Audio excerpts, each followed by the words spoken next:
Hello everyone. आज है 2 फरवरी और आज इस वीडियो में हम बात करने जा रहे हैं विकास मल्टी कॉर्प के बारे में। देखिए, छोटा सा ये पेनी स्टॉक है।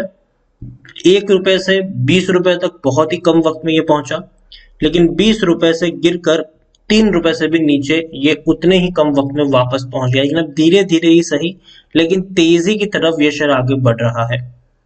वीडियो में हम डिस्कस करेंगे कि खरीदारी के लिहाज से हाल फिलहाल में विकास मल्टीकॉर्प कितना अट्रैक्टिव है और क्या यहाँ पर मौके बन रहे हैं कि नहीं। खरीदारी के जिन्होंने खरीदारी करके रखी है उनको क्या यहाँ पर करना चाहिए। तो वीडियो को मैं शुरू करूँ उससे पहले अगर आपने अभी तक चैनल को सब्सक्राइब नहीं किया है तो प्लीज अभी इसे सब्सक्राइब कर लीजिए, क्योंकि आगे भी बहुत सारे वीडियोस हैं जब वो काफी ज्यादा हेल्प करेंगे। उसके साथ साथ अगर आपने अभी तक मेरी टेलीग्राम चैनल को सब्सक्राइब नहीं किया तो उसको भी सब्सक्राइब करना मत भूलिएगा, लिंक आपको डिस्क्रिप्शन में मिल जाएगा।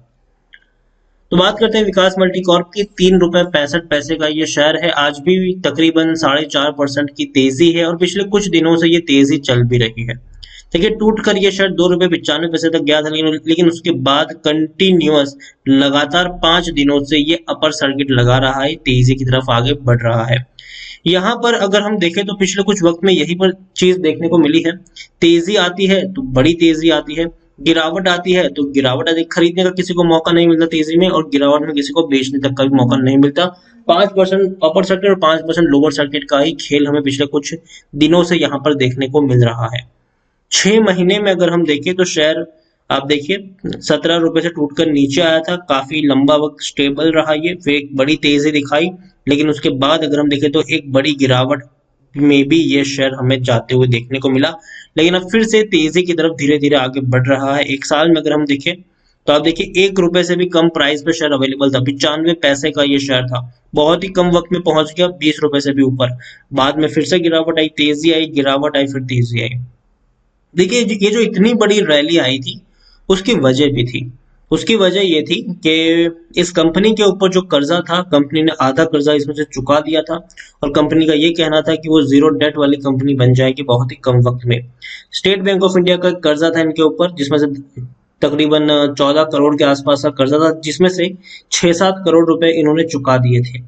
और उसके बाद तेजी देखने को मिली। और उसके अलावा कंपनी ने यह भी अनाउंसमेंट किया था कि बहुत जल्दी कंपनी जो है वो यहाँ पर 100 करोड़ रुपए का इन्वेस्टमेंट करने वाली है और कंपनी जो है वो फार्मा और एफएमसीजी में एंट्री करेगी।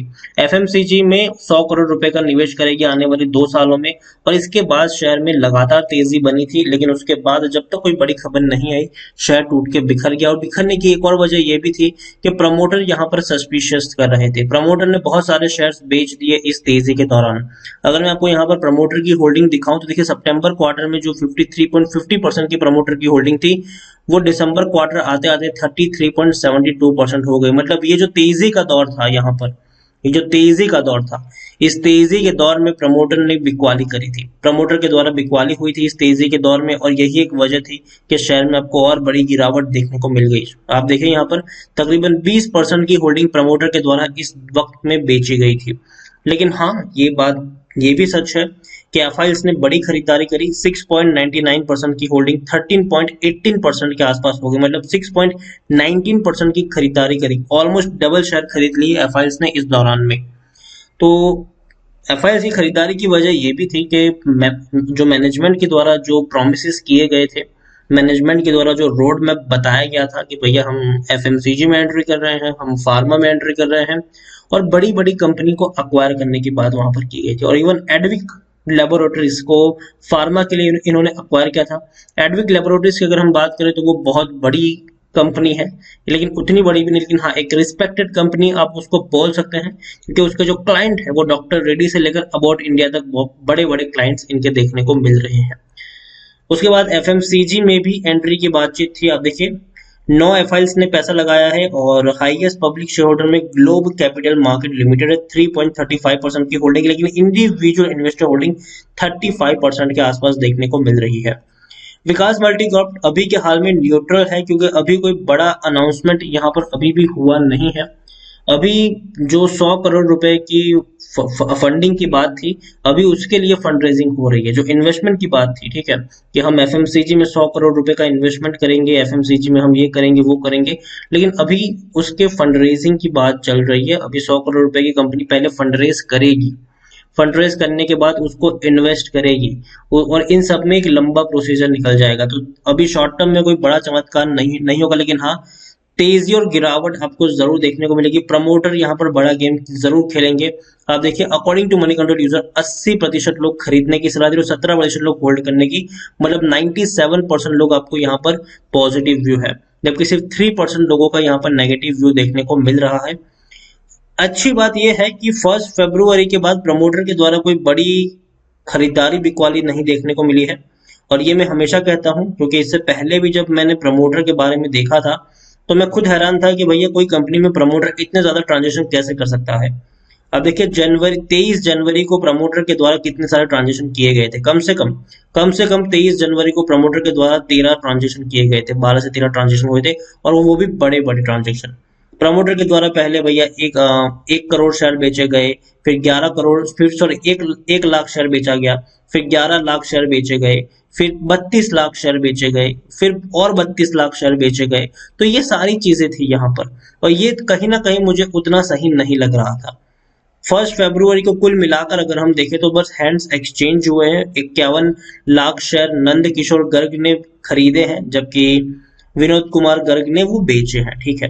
जबकि इससे पहले अगर हम देखें तो भैया दिन में बहुत ट्रांजेक्शन थे। इवन 23 जनवरी को 13 ट्रांजेक्शन हुए, लेकिन 22 जनवरी को अगर हम देखें तो और ज्यादा कई ट्रांजेक्शन हमें देखने को मिल रहे थे। तो भैया हर रोज इनके द्वारा 10-12 ट्रांजेक्शन होते हैं, तो कहीं ना कहीं ये एक नेगेटिव इम्पैक्ट क्रिएट रहता है किसी भी कंपनी में कि प्रमोटर के द्वारा इतने ज्यादा ट्रांजेक्शन हो रहे हैं और वो भी बिकवाली के हो रहे हैं।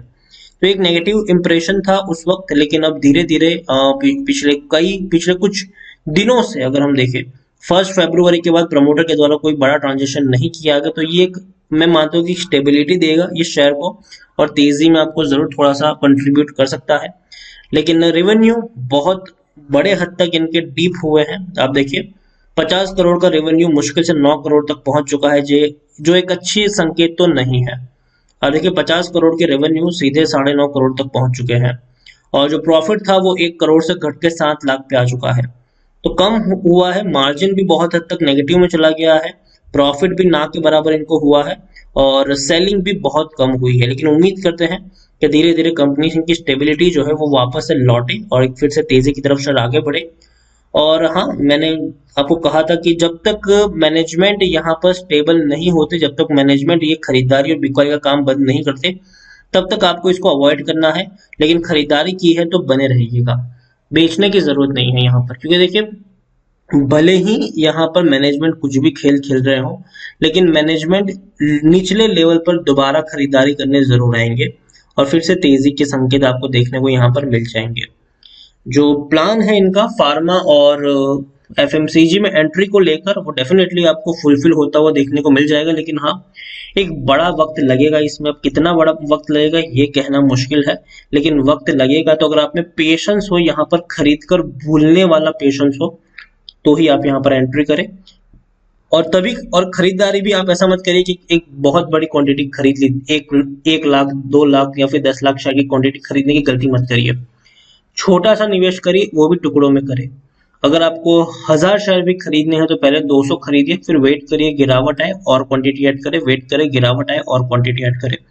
इस तरीके से ही आप यहाँ पर प्ले करेंगे तो ज्यादा बेहतर होगा। और विकास मल्टीकॉर्प अगेन मैं कह दूं, शॉर्ट टर्म के लिए नहीं, अगर आप खरीदारी करते हो तो लॉन्ग टर्म का प्लान बनाइए, और खरीद कर भूलने वाला प्लान बनाइए। आप यहाँ पर खरीद कर भूलने वाला प्लान बनाएंगे तो ज्यादा बेहतर होगा।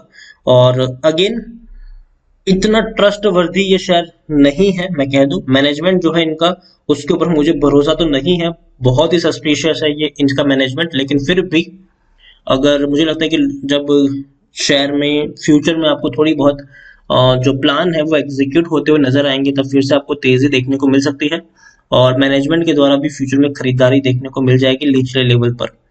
तो बने रहिए। और गिरावट अगर आती है, और मैंने कहा है आपसे कि 3 रुपए के आसपास अगर आप चाहे तो खरीदारी यहाँ पर कर सकते हैं, वो एक सस्ता लेवल मुझे नजर आता है यहाँ पर।